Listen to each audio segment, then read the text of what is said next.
కన్నప్ప ఆయనకు ఒక మంత్రం రాదు, ఒక శ్లోకం రాదు, పూజ ఎలాగ చేయాలో తెలియదు, అసలు దేవుడికి ఏమిటి నైవేద్యం పెట్టాలో తెలియదు. వాడు ప్రతిరోజు కూడా తెల్లవారుజామున 4 గంటలు లేచేవాడు. లేచి అడవిలోని అక్కడ సూర్ణముఖి నది, ఆ కాళహస్తిలో ఆ నదిలో స్నానం చేసి నోటిలో నీళ్లు తెచ్చుకునేవాడు. నోటిలో నీళ్ళు తీసి పువ్వును ఉమ్మేసేవాడు శివలింగం మీద. అది దివ్యాభిషేకం అయిపోయింది శివుడికి. అంటే వాడాలో చేసాడని మనం అలా చేయడానికి కాదు, ఎందుకంటే వాడు పన్ను ఇచ్చేసాడు, మనం ఇచ్చిగలమేంటి లేదు కదా. అది అందరినీ పోల్చుకోకూడదు. అయితే వాడు తెల్లవారుజామున లేచేవాడు. శివుడు పాపం ఆయనకు అన్నం కావాలి, టిఫిన్ కావాలి అని చెప్పి ఈయన ఏం చేసేవాడు, తెల్లవారు ఒక పంది, అడవి పంది వెళ్ళిపోతే అడవి పందిని కొట్టి ఆ అడవి పంది యొక్క మాంసం రుచి చూసి బాగుందా లేదా చూసి ఆ మాంసాన్ని నైవేద్యం పెట్టేవాడు శివలింగాన్ని కాళహస్తిలో. పెడితే పరమశివుడు ఆ మాంసాన్ని తిన్నాడు యథార్థాన్ని. మనకి ఆ కాళహస్తి స్థల పురాణంలో కానీ లేదా మనకి ఆ స్కంద పురాణంలో కానీ ఆ మాట చెబుతాడు. అయితే ధూర్జటి అని ఒక మహాకవి ఉన్నాడు.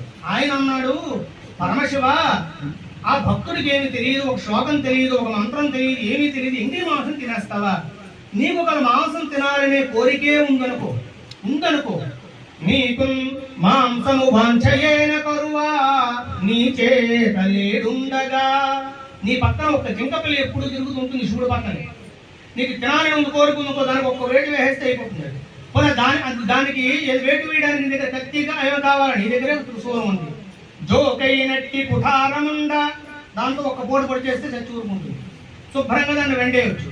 వండడానికి అగ్ని కోసం అని చెప్పి అగ్ని పెట్టి గ్యాస్ స్టవ్ ఒక దానికి ఆధారం ఇంకేమీ నీకు అక్కర్లేదు. నీకేంటి, నీ కంటిలోనే అగ్ని ఉంది, మూడో కన్ను అగ్ని కదా. ఇలా చిన్న చూపు చూసావంటే ఆ మనోధన్నే కాయకేసావు. ఆ మాంసం ఉడకడం అంతసేపు శుభ్రంగా ఉడకబెట్టేయచ్చు. ఉడకబెట్టేసి నువ్వు కంచం కోసం బతకక్కర్లేదు, నీ చేతిలోనే భిక్షాపాత్రం ఉండాలి.